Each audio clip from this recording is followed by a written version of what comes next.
अस्सलामुअलैकुम, आप देख रहे हैं टीवी 49 न्यूज यूके और मैं हूं मुनीर पीरजादा। आइए आपको ले चलते हैं आज की खबर की जानिब। राजे सऊदी अरब में Pakistan IT industry association Pasha की जानिब से तकरीब मुनक़िद की गई, जिसमें पाक सऊदी आईटी कंपनियों के नुमाइंदों के अलावा डिजिटल कारपोरेशन ऑर्गेनाइजेशन के जनरल सेक्रेटरी दमा यहिया और पाकिस्तानी सफ़ीर अमीर खुर्रम राठौर, पाक सऊदी बिजनेस कौंसिल के सदर फहद अलबाश समेत दीगर अहम शख्सियात शरीक थी।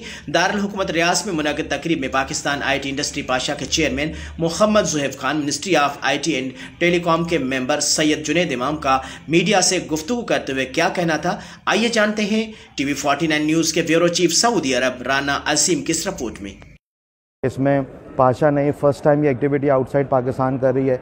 इसमें हमें support Tech Destination Pakistan, PACB, MOIT, Pakistan embassy और TDAP कर रहा है। और मकसद सिर्फ यही है कि जब तक हम अपने मुल्क से बाहर नहीं निकलेंगे हम बिज़नेस अपना ग्रो नहीं कर सकते, अपनी एक्सपोर्ट नहीं बढ़ा सकते। तो ये बड़ी अच्छी अपॉर्चुनिटी है, ख़ास तौर पे सऊदी विजन 2030 के लिए। इस वक्त पाकिस्तानी कंपनीज़ को तैयार होना चाहिए कि यहाँ पे आएँ और अपना बिज़नेस स्टार्ट करें। और ये जो B2B इवेंट हुआ है ये भी पाकिस्तान की ब्रांडिंग और हमारी कंपनीज़ की मार्केटिंग के अंदर बहुत अहम रोल प्ले करेगा। अभी दुनिया को सही तरह पाकिस्तान के पोटेंशियल का पता ही नहीं है।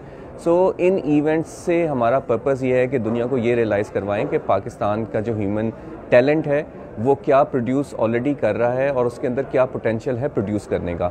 ये बहुत ज़बरदस्त इवेंट है और इस इवेंट के अंदर ना सिर्फ सऊदी अरेबिया बट कुछ और मुल्कों से भी लोग आ रहे हैं जो इंटरेस्टेड हैं पाकिस्तान को एक्सप्लोर करने में।